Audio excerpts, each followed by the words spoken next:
Yo guys, what's going on? Robert Warshack here, and we have exciting news. We have the announcement of the next expansion, Murder at Castle Nathria. We had a couple teasers last week that kind of gave us a hint of where it would be taking place.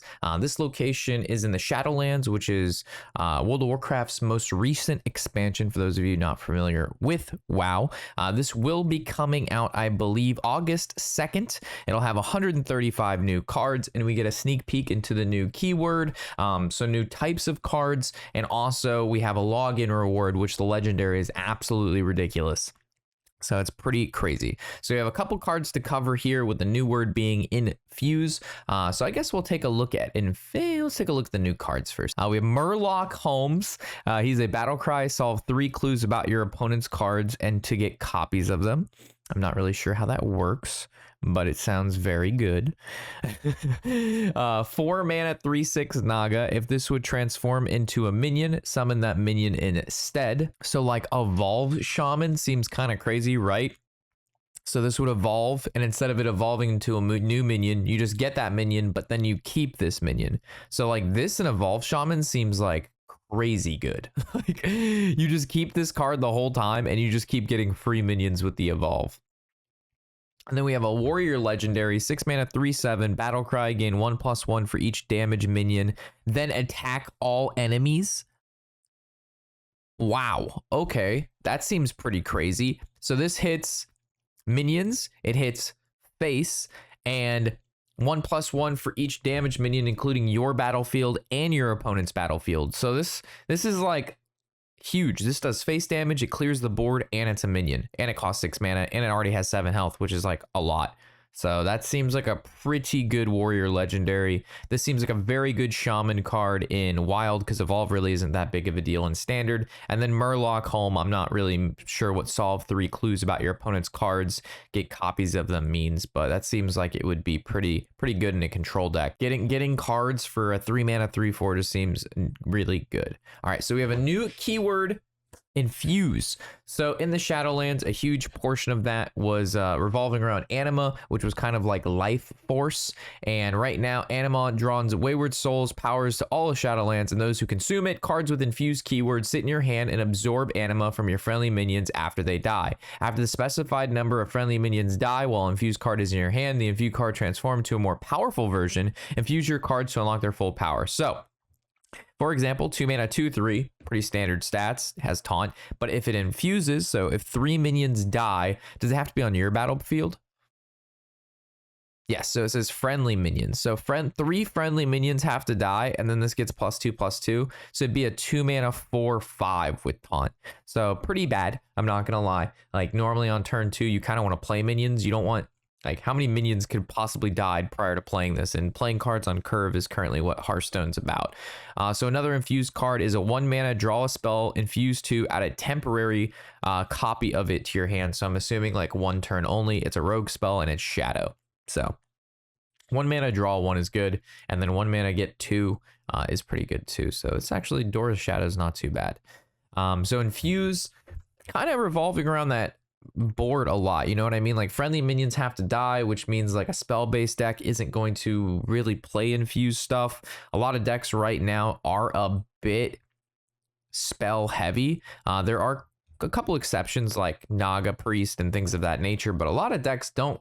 Like it's pretty not minion heavy. So these infuse effects have to be pretty damn powerful to, I think, play some of these cards. So these look a little lackluster. Door of Shadow is obviously better than the Priest of the Deceased, but yeah, Infuse seems a little interesting. Powering up cards in your hand though isn't like a new mechanic. That's before they used to just like, depending on the turn, you know what I mean? Like Fury, for example, on turn 5 it gets more powerful, on turn 10 it gets more powerful, and you just need the mana. There's no minion requirement. So this is not a mana requirement, it's a minion requirement. So kind of flipped it around. So new card types, we have locations. Catholic says no place like Hearthstone has ever been before. Explore all the castle grounds through a all new location card type. Locations are played onto the battlefield for an initial cost, and then have an ability that can be activated for free on your turns each time for a powerful effect. Each activation costs 1 durability and has a 1 turn cooldown. Every class gets their own location card. So each class gets their own thing. It's a 1 mana, 3 durability. I'm sure they'll all probably be 1 mana, 3 durabilities. Maybe not, but looking like it. So the warrior one is deal 1 damage to a minion and give it +1 attack. You can use this once per turn up to a total of 3 times. It seems like really good value, to be honest. Like, especially with that first warrior card that we saw, which was like deal, you know, you got 1+1 for each damaged minion. This obviously is going to work really well with him. And then we have Muck Pools, transform a friendly minion into one that costs 1 more. So bam, we already have some synergy with the Baroness with the new Muck Pools card. So it looks like evolve mechanics are coming back. And I was not looking forward to this because like right now we have like a very limited evolve type cards. And I think that's good because the Colossuses are in the game. And you are able to evolve cards into colossal minions. So if you evolve a 6-drop into the Hydrodon or a Gluck from the Shaman class, you're going to be able to get a stupid amount of minions for just 1 evolve if you happen to high rolled on a Colossus, which is like my biggest fear about the Colossus, the evolve repercussions and the high roll of that. So it looks like they're going straight towards that level of high roll. So you evolve Baroness and you could hit a Colossal, and then all of a sudden you have to deal with not only the Baroness but also the Colossals. Oh god. Yeah, not too excited about the Colossals or the evolve mechanics. So not too excited about the evolve mechanic coming back. I feel like Shaman deserves something else. But these things do seem like really good. These location cards, like so far, both of these are very, very good.